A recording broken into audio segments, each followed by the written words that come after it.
إن الحمد لله نحمده ونستعينه ونستغفره ونعوذ بالله من شرور أنفسنا ومن سيئات أعمالنا من يهده الله فلا مضل له ومن يضلله فلا هادي له وأشهد أن لا إله إلا الله وحده لا شريك له وأشهد أن محمدا عبده ورسوله يا أيها الذين آمنوا اتقوا الله حق تقاته ولا تموتن إلا وأنتم مسلمون يا أيها الناس اتقوا ربكم الذي خلقكم من نفس واحدة وخلق منها زوجها وبث منهما رجالا كثيرا ونساء واتقوا الله الذي تساءلون به والأرحام إن الله كان عليكم رقيبا يا أيها الذين آمنوا اتقوا الله وقولوا قولا سديدا يصلح لكم أعمالكم ويغفر لكم ذنوبكم ومن يطع الله ورسوله فقد فاز فوزا عظيما أما بعد فإن أصدق الحديث كتاب الله وأحسن الهدي هدي محمد صلى الله عليه وسلم وشر الأمور محدثاتها وكل محدثة بدعة وكل بدعة ضلالة وكل ضلالة في النار. محترم حاضرین سامعین، آج اس موضوع پر کچھ باتیں آپ کے سامنے رکھنی ہیں، وہ ہے خدمت خلق اور اس کے دنیاوی اور اخروی فوائد۔ خدمت خلق یعنی اللہ تعالیٰ کی مخلوق کی خدمت، انسانوں کی خدمت، غریبوں کی دیکھ بھال، ان کی مدد، ان کا تعاون۔ تو اس کام کے جو دنیاوی فوائد ہیں اور مرنے کے بعد جو فوائد ہیں اس پر کچھ باتیں آپ کے سامنے رکھنی ہیں۔ سب سے پہلے یہ ذہن میں رکھ لیں کہ اس دنیا میں اللہ تعالیٰ نے جتنے انسانوں کو پیدا کیا ہے سب کو الگ الگ صلاحیتیں دی، سب کے اندر الگ الگ طرح کا ہنر ہے۔ ایسا بہت کم ہوتا ہے کہ ایک آدمی آل راؤنڈر ہو، سب چیز جانتا ہو، ایسا بہت کم ہوتا ہے۔ عام طور سے کسی کے پاس ایک ہنر ہے تو دوسرے کے پاس دوسرا ہنر ہے، سب ایک جیسے نہیں۔ خود اللہ کے نبی صلی اللہ علیہ وسلم کے صحابہ سب کے اندر یکساں صلاحیت نہیں تھی، کوئی میدان جہاد کا ماہر ہے تو کوئی سیاست کا ماہر ہے تو کوئی قرآن کا ماہر ہے تو کوئی حدیث کا ماہر ہے، الگ الگ فیلڈ میں ان کی مہارت ہے۔ اور جب ساری صلاحیتیں ایک ساتھ کام کرتی ہیں قوم کے لیے، لوگوں کے لیے، تو پھر وہ قوم ترقی کرتی ہے، پھر وہ سماج خوشحال ہوتا ہے۔ تو ایسے ہی یہ جو تجارت اور مال کمانے کی جو صلاحیت ہے وہ ہر ایک کے اندر نہیں ہوتی ہے۔ ہر آدمی کامیاب تاجر نہیں ہو سکتا کتنا بھی ہاتھ پھر چلائے، یہ کچھ ہی لوگوں کے اندر یہ ہنر ہوتا ہے اور اللہ تعالیٰ ان کے اندر یہ ہنر دیتا ہے۔ اللہ تعالیٰ کی طرف سے ایک تحفہ ہوتا ہے، گفٹ ہوتا ہے ان کے لیے۔ وہ یہ نہ سمجھے کہ ہمارا بہت بڑا کمال، ہم نے بہت بڑا دماغ لگایا، یہ اللہ تعالیٰ دیتا ہے۔ جیسے علم کا معاملہ ہے، ہر آدمی علامہ نہیں ہو سکتا بھائی، ہر آدمی عالم نہیں ہو سکتا۔ ایسے ہر آدمی مطلب مجاہد نہیں ہو سکتا، طاقتور نہیں ہو سکتا کہ جا کے لڑ سکے وہ۔ اب اللہ تعالیٰ جن کو جسمانی طاقت دیتا ہے، اب ان کی ذمہ داری کیا ہوتی ہے؟ ان کی ذمہ داری ہوتی ہے کہ وہ سرحدوں کی حفاظت کریں، اپنے قوم کی حفاظت کریں، اپنے ملک کی حفاظت کریں، اپنی فیملی کی اپنی حفاظت کریں، یعنی اس طاقت سے خود فائدہ اٹھائیں اور پوری قوم کو فائدہ پہنچائیں۔ اگر اللہ تعالیٰ نے جسمانی طاقت دی ہے، کسی کو بہادر بنایا ہے، تو اس کی یہ ذمہ داری ہونی چاہیے کہ وہ اپنی بھی اس طاقت کو اپنے لیے بھی استعمال کرے، اپنی قوم کے لیے بھی استعمال کرے۔ ایسے ہی اگر اللہ تعالیٰ نے کسی کو علم دیا ہے، عالم ہے، تو اس کی ذمہ داری کیا ہے کہ اس علم سے خود فائدہ اٹھائے اور دوسروں کو بھی فائدہ اٹھائے، پہنچائے۔ جو غریب لوگ ہیں، مسکین ہیں، جو خود عالم نہیں بن سکتے، نہ کسی عالم کو ہائر کر سکتے ہیں، وہ تمہاری تربیت کے محتاج ہیں، آپ ان کی تربیت کرو، ان کو بتاؤ، دین کی باتیں بتاؤ، یہ ایک عالم کی ذمہ داری ہے۔ ایسے ہی مال، اللہ تعالیٰ نے کسی کو مالدار بنایا ہے تو اس کی یہ ذمہ داری ہے کہ خود اس سے فائدہ اٹھائے اور سماج میں، معاشرے میں جو غریب لوگ ہیں، کمزور لوگ ہیں، ان کی دیکھ بھال کرے۔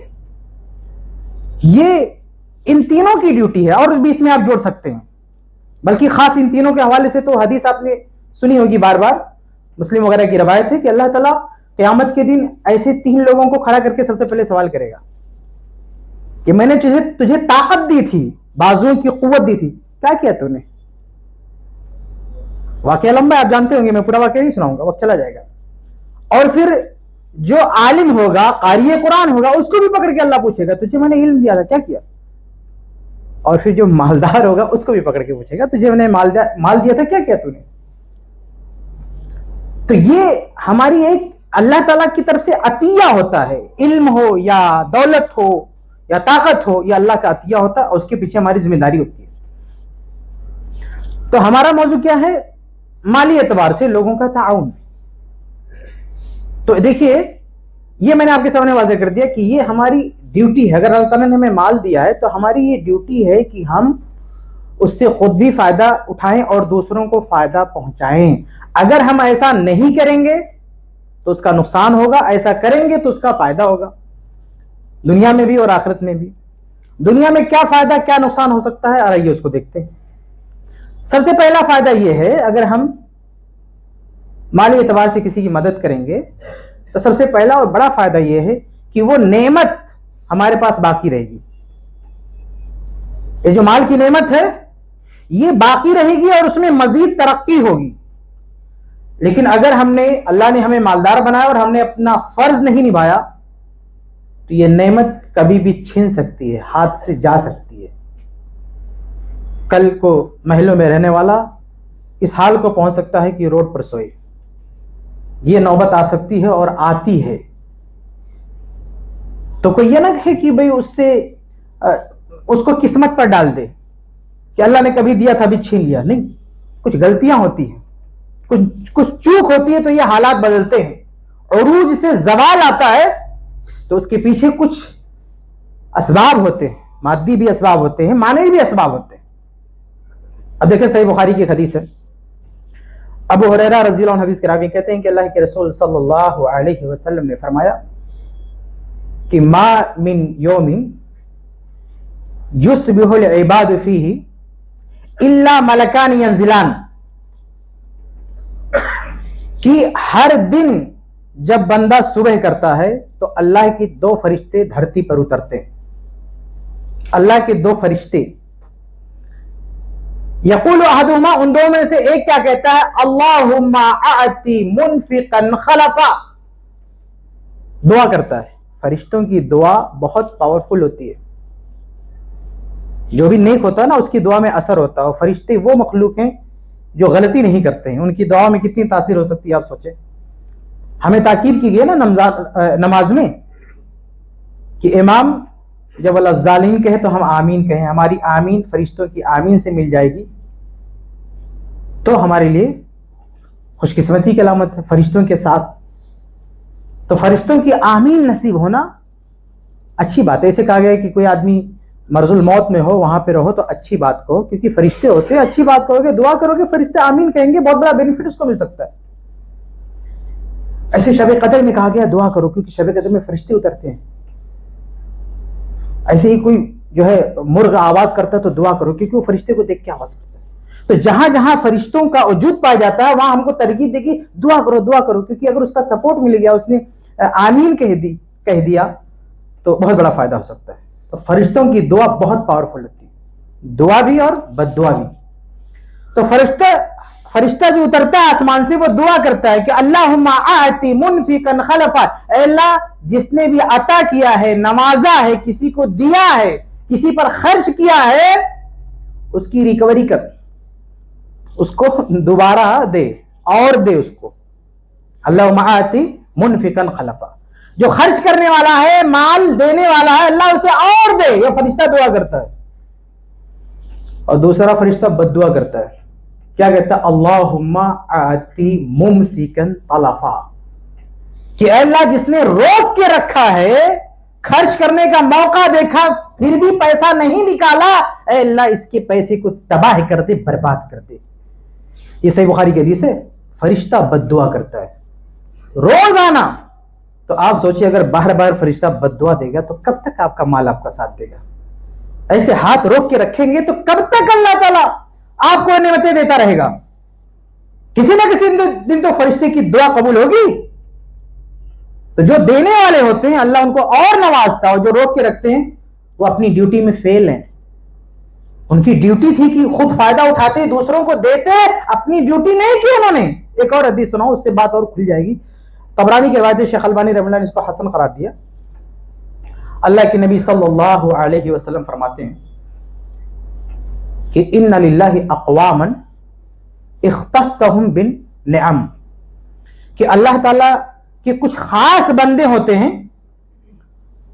جن کو اللہ تعالیٰ نعمت دینے کے لیے، مال دینے کے لیے سلیکٹ کرتا ہے. اختصهم بالنعم، یعنی بہت سارے انسان ہیں، ان میں سے کچھ لوگوں کو سلیکٹ کرتا ہے کہ ان کو مال دینا ہے، ان کو مالدار بنانا ہے. کس لیے؟ لمنافع العباد، تاکہ یہ لوگ دوسرے بندوں کو فائدہ پہنچائیں. تو یہ جو سلیکشن ہوتا ہے نا مالداروں کا اللہ کی تقدیر میں، اللہ کے فیصلے میں، اس کے پیچھے اللہ کی مرضی ہوتی ہے کہ یہ لوگ مال کمائیں. وہ ہنر اللہ ان کو دیتا ہے، وہ راستے دیتا ہے، دولت کے دروازے کھولتا ہے تاکہ یہ لوگ اپنی صلاحیت کو استعمال کر کے پیسہ کمائیں اور منافع العباد، لوگوں کو فائدہ پہنچائیں. حدیث کے اگلے الفاظ کیا ہیں؟ یقرہم فیہا، اللہ تعالیٰ اس نعمت میں انہیں باقی رکھتا ہے ما یبذلونہا، جب تک یہ نعمت کو خرچ کرتے رہتے ہیں، مال کو خرچ کرتے رہتے ہیں. جب تک یہ مالدار اپنے مال کو خرچ کرتے رہتے ہیں،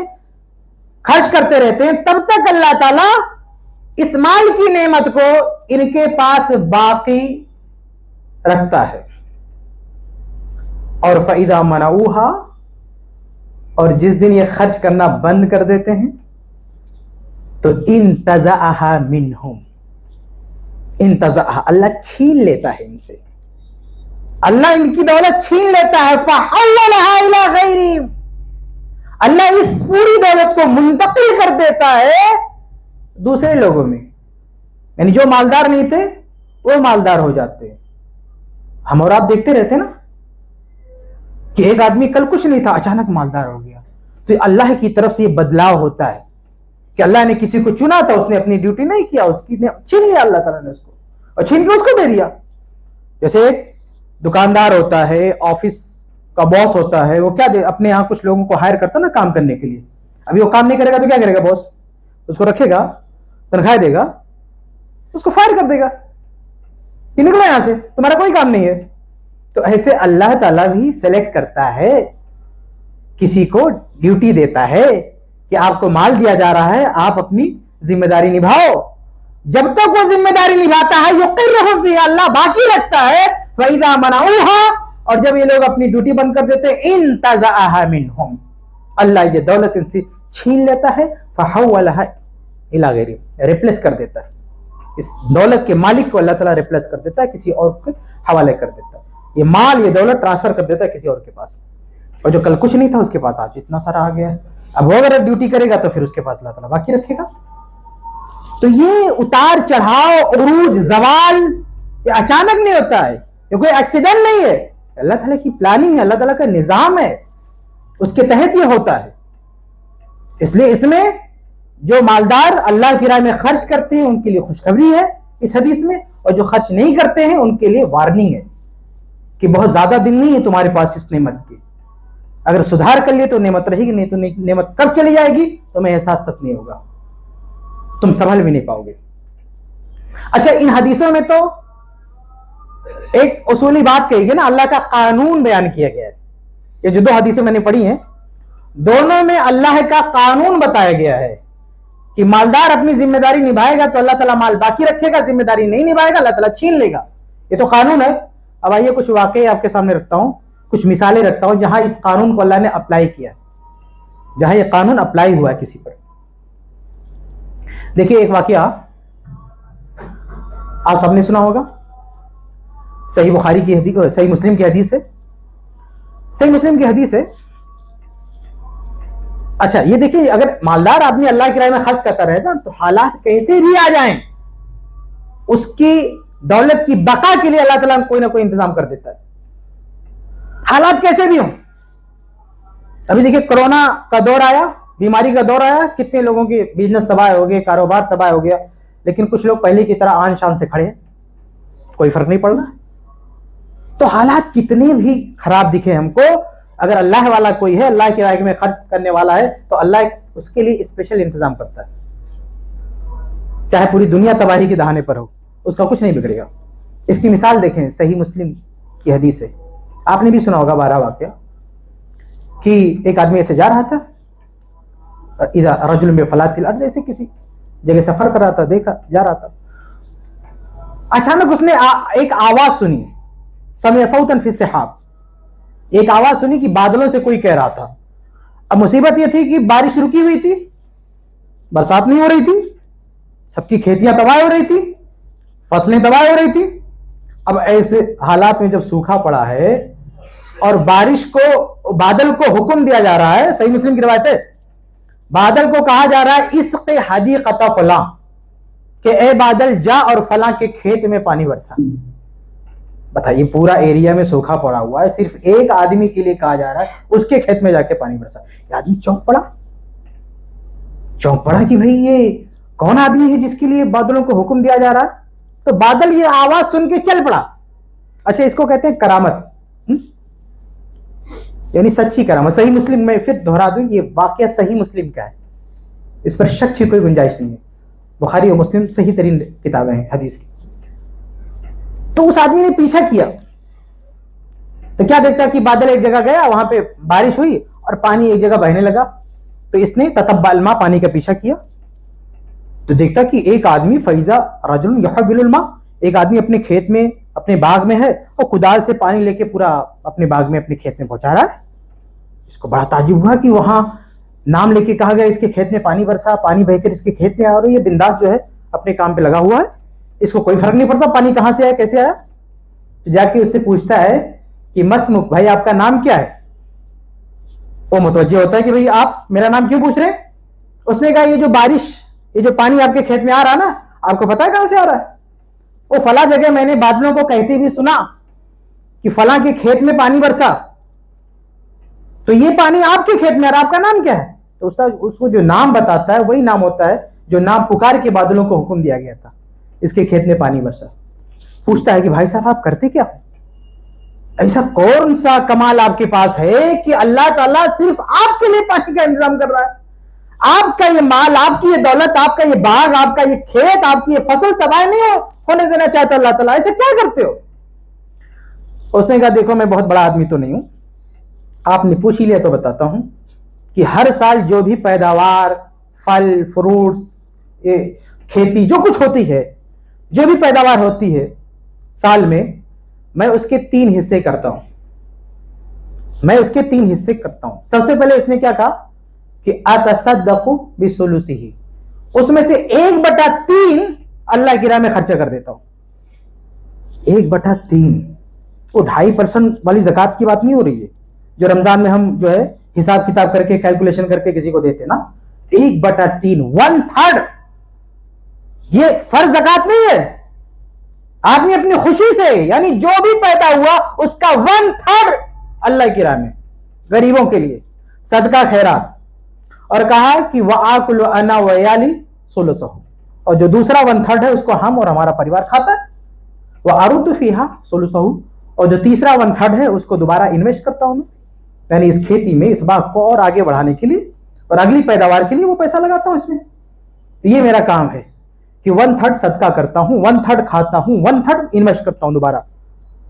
تب اس کی سمجھ میں آیا ہے۔ تو آپ ذرا تو یہ واقعہ ہے جو جس میں اللہ تعالیٰ کا جو نظام ہے نا، جو اصول میں نے بتایا، اس کو اللہ تعالیٰ نے اپلائی کیا یہاں پہ، کہ ایک بندہ جس نے اپنے اوپر لازم کر رکھا کہ میں 1/3 صدقہ کروں گا ہر پیداوار کے بعد، اللہ تعالیٰ نے ایسے کٹھن حالات میں بھی اس کی باغات کو، اس کی کھیتیوں کو تباہ نہیں ہونے دیا، اس کی حفاظت کی الگ سے۔ تو آج ہم کورونا پہ روتے ہیں، کیسی بھی آفتیں آ جائیں، اگر ہماری عادت ہے خیرات کرنے کی، صدقہ کرنے کی، ہماری بزنس کو، ہماری تجارت کو کچھ نہیں ہونے والا انشاءاللہ، اگر ہمارے اندر بھی یہ حوصلہ ہو جو اس کسان کے اندر حوصلہ تھا۔ اچھا یہ تو ایک پازیٹیو چیز ہے کہ اللہ تعالیٰ نے حفاظت کی. اب اس کا الٹا سنیے کہ جو آدمی بڑی سی دولت لے کے, کھیتیاں لے کے, باغات لے کے اور خرچ کرتا رہے, اچانک روک دے تو اس کا حشر کیا ہوتا ہے. اور یہ واقعہ خود قرآن میں موجود ہے سورہ قلم میں کہ ایک شخص تھا, اس کی بھی ایسی کھیتیاں تھی, باغات تھے. اب وہ اتنا صدقہ خیرات کرنے میں اتنا جو ہے ماہر تھا وہ شخص, اور اتنا حوصلہ تھا اس کے پاس کہ جب باغ میں کھیتیاں کٹتی تھی نا تو وہیں فقیروں کو بلا لیتا تھا, مسکینوں کو, کہ آؤ جس کو لے جانا ہو لے کے جاؤ. وہ گھر پہ لا کے اسٹور بھی نہیں کرتا تھا, وہی جگہ پہ سب سے پہلے وہ صدقہ خیرات کرتا تھا. جگہ پہ سب سے پہلا, یعنی جو کچھ انکم ہوئی اور جو کچھ پیداوار ہوئی سب سے پہلے کون لے گا؟ فقیر مسکین لے گا. اس کے بعد ہم دیکھیں گے کیا کرنا. یہ اس کا رول تھا, یہ اس کا اصول تھا, اور اللہ تعالیٰ اس کو نواز رہا تھا ویسے. اب اس کا انتقال ہو گیا. سورہ قلم میں اللہ تعالیٰ نے پورا واقعہ بیان کیا, لمبا واقعہ, آپ جا کے پڑھ لیجیے سورہ قلم ترجمے کے ساتھ. اس بندے کا انتقال ہو گیا, بچوں کا دور آیا. اب وہ سارا کاروبار جب بچوں نے سنبھالا تو کیا کہنا شروع کیا؟ ابا تو بیوقوف تھے, سب کو بلا کے جو ہے بانٹتے تھے وہیں پہ. ہم ایسا نہیں کریں گے. انہوں نے پلان کیا, جب کھیتیاں تیار ہوگی کہا ہم راتوں رات کاٹ لیں گے, جو پھل فروٹس میوے سب اس کو گھر پہ لا کے اسٹور کر لیں گے. دن میں کریں گے تو چونکہ بائی ڈیفالٹ سب کی عادت بنی ہوئی, پہنچ جائیں گے, ہم کس کس کو منع کریں گے. تو ایسا کرتے ہیں راتوں رات کاٹ کے اٹھا لاتے. اب وہ سب کے سب جو ہے یتخافتون چپ کے پھسر کرتے ہوئے رات میں گئے. اب جب وہاں گئے اپنے کھیت کے پاس تو کیا دیکھتے ہیں؟ وہاں کچھ ہے ہی نہیں, نہ فصل ہے نہ بھاگ ہے, کچھ نہیں ہے. تو کیا کہا اِنَّا لَضَالُّونَ, لگتا ہے ہم کہیں اور آ گئے ہیں. یہ قرآن کے الفاظ ہیں, یعنی ہم کسی غلط لوکیشن پر آ گئے ہیں, اپنے کھیت میں پہنچے ہی نہیں. پھر وہ ادھر ادھر لوکیشن چیک کرتے ہیں, کہتے ہیں نہیں یہ تو وہی جگہ ہے جہاں ہمارا کھیت تھا. پھر کیا ہوا؟ پھر جب سوچتے تو کہتے بل نحن محرومون, ہم صحیح لوکیشن پر ہیں, لیکن بات ہے کہ اللہ نے ہم کو محروم کر دیا, اللہ نے سب کچھ چھین لیا, سب کچھ تباہ کر دیا. تو یہ ہے, دیکھیں نیت بدلی, ارادہ بدلا, اللہ نے چھین لیا, اللہ نے سب کچھ لے لیا. ان کے بچوں نے جب یہ کیا تو یہ دو واقعہ میں نے آپ کے سامنے رکھا, ایک صحیح مسلم کا ہے اور ایک قرآن کا واقعہ ہے. ایک میں بات کیا ہے کہ اللہ تعالیٰ کیسے نوازتا ہے, اور ایک میں بات ہے اللہ تعالیٰ کیسے چھینتا ہے. اور یہی آج بھی ہوتا ہے اور کل بھی ہوگا, قیامت تک ایسے ہی ہوگا کہ باپ اچھا خاصا مالدار ہے, کما رہا ہے, سب کو صدقہ خیرات کر رہا, دے رہا, بیٹا آیا تو وہ شانہ بننے کی کوشش کر رہا. ابا تو بیوقوف تھے, پاگل تھے, سب کو بانٹ رہے تھے, ہم تو کسی کو نہیں دیں گے. پھر دیکھتے سب ختم, اب آسمان سے آ گیا زمین پہ. تو یہ میرے بھائیوں مخلوق کی خدمت کرنے کا یہ صلہ ہوتا ہے کہ جو اللہ تعالیٰ کی نعمت ہے وہ باقی رہتی. میں آپ کو ایک اور سنن ترمذی کی ایک حدیث سناؤں. صرف مال ہی نہیں بلکہ مال کے ساتھ کبھی کبھی اللہ تعالیٰ کوئی عہدہ دیتا ہے, قیادت دیتا ہے, تو اس کے پیچھے بھی مقصد یہ ہوتا ہے تاکہ یہ آدمی اس کا صحیح استعمال کرے. صحیح استعمال نہیں کرے گا تو اللہ تعالیٰ چھین لے گا. سنن ترمذی کی روایت ہے کہ امیر معاویہ رضی اللہ عنہ کے پاس ایک صحابی آئے اور انہوں نے کہا کہ ایک حدیث سنائی. کہا کہ سمیعت رسول اللہ صلی اللہ علیہ وسلم, میں نے اللہ کے نبی صلی اللہ علیہ وسلم کو فرماتے ہوئے سنا ہے کہ ما من امام یغلق بابہ دون ذوی الحاجۃ الا اغلق اللہ ابواب السماء دون حاجتہ دون خلتہ وحاجتہ. صحابی نے کہا کہ میں نے اللہ کے نبی صلی اللہ علیہ وسلم کو فرماتے ہوئے سنا ہے کہ جو امام, جو امیر, جو خلیفہ, جو قائد, جس کو بھی کرسی ملے, کچھ بھی کہہ لیں آپ, وہ جب تک غریبوں کے لیے اپنے دروازے کھول کے رکھے گا تو اللہ تعالیٰ بھی اپنے دروازے رحمت کے کھول کے رکھے گا. لیکن ما من امام یغلق بابہ دون ذوی الحاجہ, کہ جو امام بھی حاجت مندوں کے لیے اپنے دروازے بند کر دے گا, اغلق اللہ ابواب السماء, تو اللہ تعالیٰ آسمان کے جو اس کے رحمت کے دروازے وہ بند کر دے گا, اس کو نوازنا بند کر دے گا. امیر معاویہ رضی اللہ تعالیٰ عنہ کو صحابی نے سنایا تو مقصد کیا تھا؟ مقصد یہ تھا کہ آپ خلیفہ ہو, امیر ہو, اب آپ کی ذمہ داری ہے کہ غریبوں کی بھی دیکھ بھال کرو. تو امیر معاویہ رضی اللہ عنہ نے کیا کیا پتہ؟ آگے الفاظ ہیں فَجَعَلَ مُعَاوِيَةُ رَجُلًا عَلَى حَوَائِجِ النَّاسِ, تو امیر معاویہ رضی اللہ تعالیٰ عنہ نے ایک آدمی کو طے کر دیا کہ بھیا تم جاؤ گلی گلی, گاؤں گاؤں, قریہ قریہ, محلہ محلہ گھومو, تمہارا صرف یہی کام ہے گھومو پتہ لگاؤ کون کمزور ہے, کون غریب ہے, کون مسکین ہے, کون فقیر ہے, کس کو ہماری ضرورت ہے, جاؤ پتہ کرو, اور جو بھی ایسا دکھے ہمارے پاس اس کی رپورٹ کرو, ہم اس کی مدد کریں گے. تو امیر معاویہ کے رضی اللہ تعالیٰ عنہ کے اندر یہ ایک پلس پوائنٹ تھا, اور اس کا رزلٹ بھی آپ دیکھیں کہ اسلامی تاریخ میں اتنی لمبی حکومت کسی کی نہیں ملتی ہے. 20 سال پہلے امیر تھے ایک اسٹیٹ کے, بعد میں خلیفہ بنے تو 20 سال, یعنی کل ملا کے 40 سال حکومت کیا. امیر معاویہ رضی اللہ تعالیٰ نے 40 سال حکومت کیا ہے. اللہ تعالیٰ نے ان کو 40 سال تک حکومت دی ہے. پہلے ایک اسٹیٹ کے امیر تھے, بعد میں پوری دنیا کی پورے عالم اسلام کے خلیفہ بن گئے.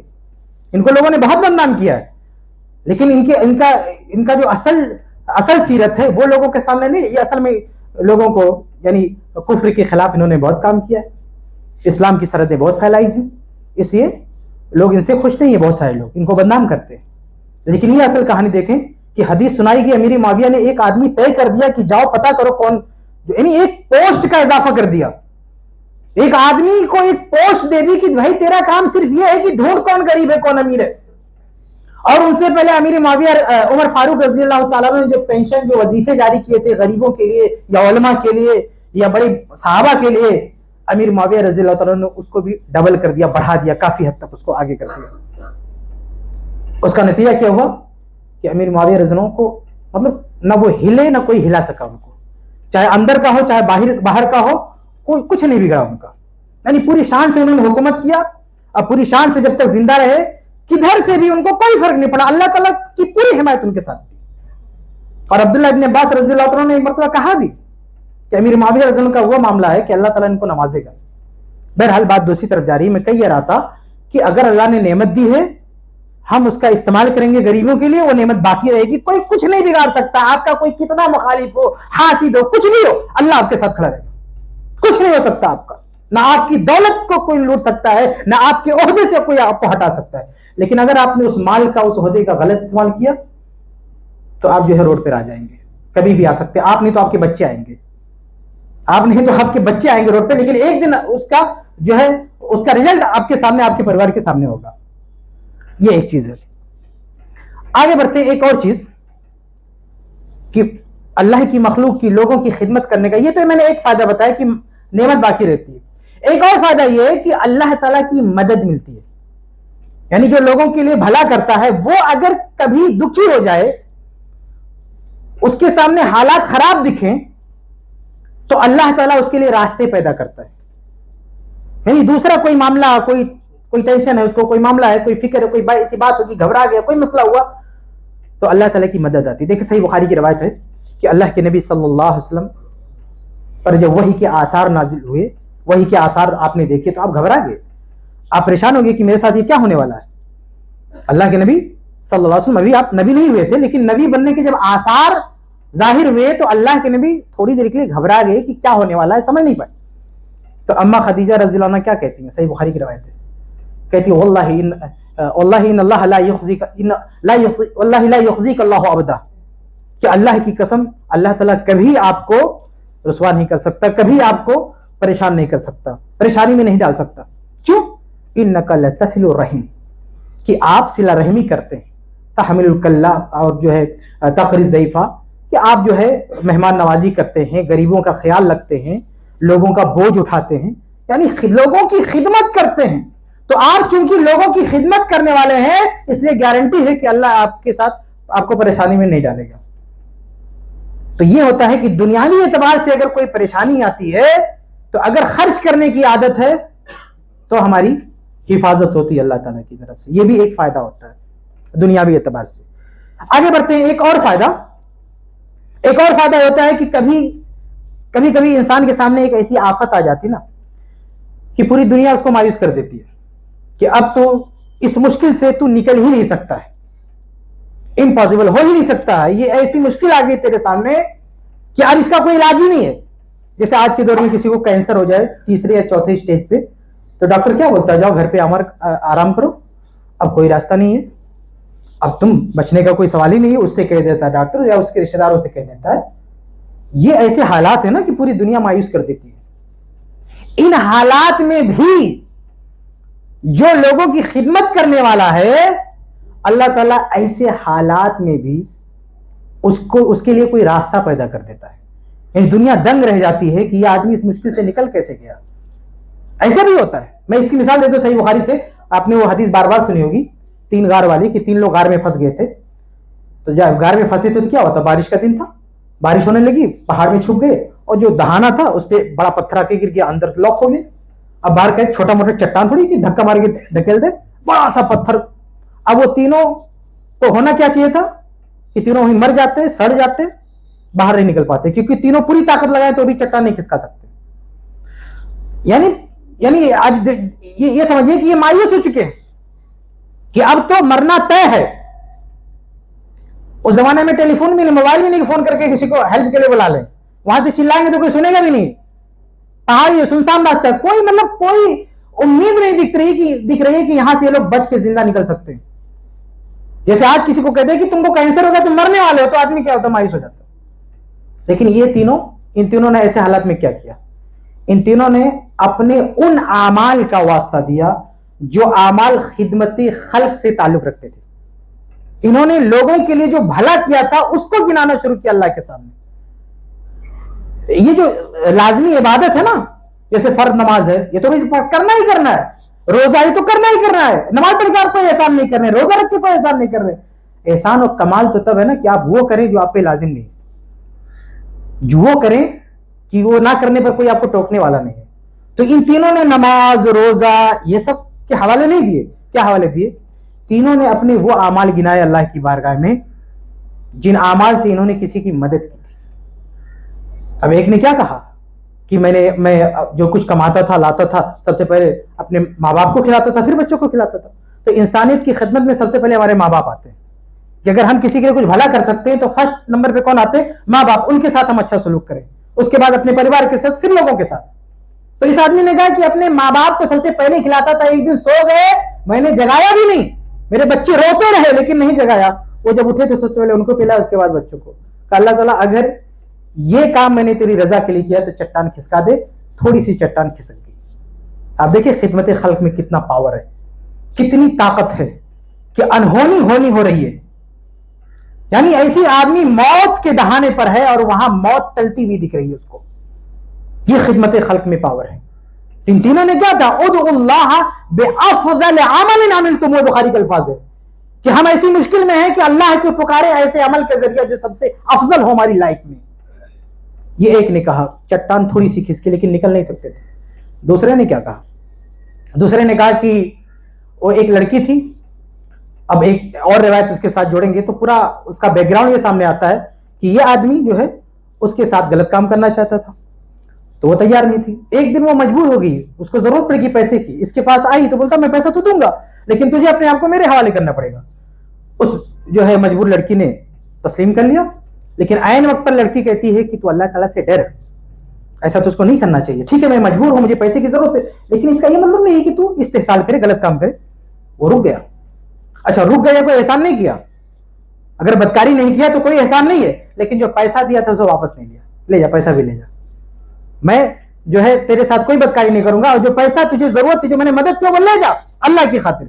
یہ کہتا اللہ اگر یہ کام یعنی اس غریب کی مدد میں نے تیری رضا کے لیے کیا, اس گناہ سے رک گیا تو یہ چٹان کھسکا دے, اللہ چٹان کھسکا دیتا ہے.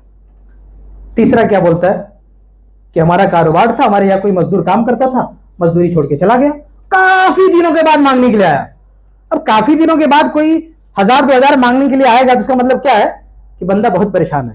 بھائی آپ کے یہاں ایک بندہ کام کر رہا تھا, 2-3 سال سے غائب ہے, 3-4 سال کے بعد آئے, بولے کہ 2000 آپ کے یہاں باقی اتنا دے دو. اس کا مطلب کیا؟ اس کا مطلب یہ بہت پریشان ہے, ورنہ نہیں آتا وہ 2000 روپے کے لیے. 2 سال سے بھول کے بیٹھا, اچانک کیوں آیا؟ اس کو فیل ہوا کہ یہ بندہ پریشان ہے تو یہ اس کی مزدوری نہیں دیا.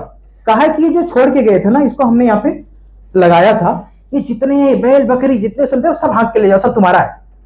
وہ کہہ رہا ہے کہ آپ میرے ساتھ مذاق کر رہے ہو, حالانکہ اس کو پورا دینا ضروری نہیں تھا, اتنا دے دیتا جتنا چھوڑ کے گیا تھا کافی تھا, لیکن اس نے پورا دے دیا, سب لے کے جاؤ. اس نے سمجھا کہ آدمی پریشان ہے, اس کو صرف اتنے پیسوں کی ضرورت نہیں جتنا مانگ رہا ہے, اور ضرورت ہے, ایک سب لے کے جاؤ. سب لے کے گیا وہ, اور کہتا اللہ اگر میں نے تیری رضا کے لیے کیا تو چٹان کھسکا دے. چٹان کھسک گئی, تینوں نکل گئے. اب بتاؤ اگر اللہ نے ہمیں دولت دی, ہمیں پیسہ دیا ہے, تو ہم نے ایسا کچھ زندگی میں کیا ہے کہ کل کو کوئی ڈاکٹر ہمیں مایوس کر دے, دنیا والے مایوس کر دے کہ تو نہیں بچے گا, تو گیا, تو ہم اللہ کو پکار سکے کہ اللہ ہم نے فلاں کام کیا ہے، ایسے حالات میں تو میری مدد کر.